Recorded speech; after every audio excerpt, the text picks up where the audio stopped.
नमस्कार, मैं अंजना शर्मा और आप देख रहे हैं टुडे समाचार 24। आइए बात करते हैं आज की खास खबर पर।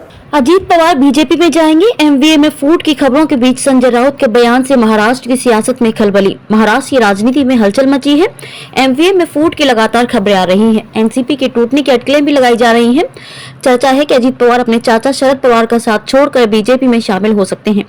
इन चर्चाओं का बाजार गुरुवार को तब और गर्म हो गया जब संजय राउत का बयान आया कि संजय राउत ने कहा कि जिस तरह से उद्धव ठाकरे की शिवसेना को तोड़ा गया उसी तरह अब एनसीपी को तोड़ने की कोशिश हो रही है।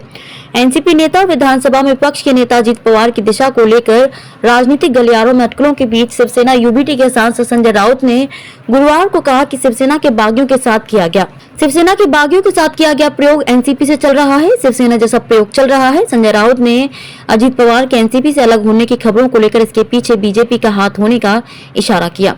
उन्होंने कहा कि एनसीपी के साथ भी यही प्रयोग चल रहा है। उस समय आधी शिवसेना विधायकों और सांसद के खिलाफ ईडी की कार्रवाई चल रही थी। अजीत पवार पर ईडी का शिकंजा।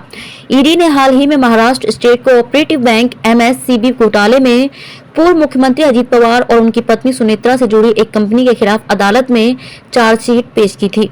हालांकि इस चार्जशीट में अजीत पवार या उनकी पत्नी का नाम नहीं है। एक बयान ने अटकलों को दी हवा। अजीत पवार ने हाल ही में कहा था कि पीएम नरेंद्र मोदी की डिग्री पर विवादित अनुचित था, क्योंकि मोदी ने अपने करिश्मे और शैक्षणिक योग्यता के कारण चुनाव जीता था, जो भारतीय राजनीति में अप्रासंगिक था। उन्होंने पीएम नरेंद्र मोदी के नेतृत्व की सराहना की और ये भी कहा कि उन्हें इलेक्ट्रॉनिक वोटिंग मशीनों पर पूरा भरोसा है, बीजेपी के गुलाम नहीं बनेंगे। शिवसेना यूबीटी नेता संजय राउत ने यह भी कहा कि अजीत पवार का भविष्य राष्ट्रवादी कांग्रेस पार्टी एनसीपी के साथ उज्जवल है, वे बीजेपी में शामिल नहीं हो सकते हैं। राउत ने कहा कि अजीत पवार एनसीपी के सीनियर लीडर हैं, उन्हें नहीं लगता कि वे बीजेपी में जाएंगे और उनके गुलाम बनेंगे। हमें उन पर पूरा भरोसा है, चिंता की कोई बात नहीं है। संजय राउत कराएंगे समझौता। राउत ने कहा कि 16 मई को हमारी नागपुर में एक रैली है और उस रैली से पहले हम उनसे बात करेंगे। NCP supremo Sharad Pawar guardian है और हम उनके साथ हैं। मैंने और उद्धव ठाकरे ने शरद पवार से कई मुद्दों पर चर्चा की थी। हमारा संबंध फेविकॉल जैसा है, इसे कोई अलग नहीं कर सकता, इसमें कोई भ्रम नहीं है।